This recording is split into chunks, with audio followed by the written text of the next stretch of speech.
পার তলা কি অবস্থা।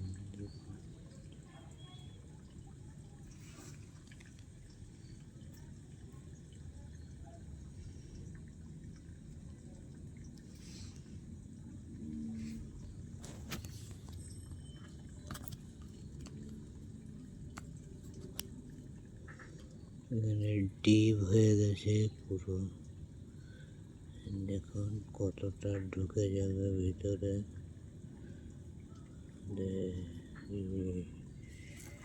পুরো ভেতরে ঢুকে গেছে, দেখুন পা পুরো ফুটো হয়ে গেছে, পার তলা ফুটো হয়ে গেছে। দেখুন গাছের মাথা কতটা ঢুকে গেল,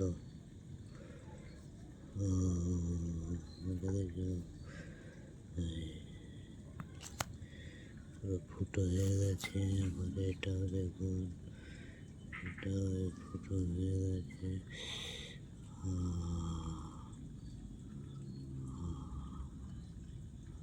অবস্থা খুব খারাপ আমার। আমি তো হাঁটতে পারি না, আমার এই পা অপারেশন করতে হবে। পা অপারেশন করতে হবে, অনেক টাকার দরকার। আপনারা আমারে সাহায্য করুন। আপনারা আমার পার অবস্থা দেখে আমারে ভিডিওটা বেশি করে শেয়ার করে ডাক্তারবাবুদের কাছে পাঠিয়ে দিন। আমার এই পাটা অপারেশন করতে হবে, অনেক টাকার দরকার। আমি গরিব মানুষ, আমার কাছে এত টাকা নেই। আপনারা একটু হেল্প করুন।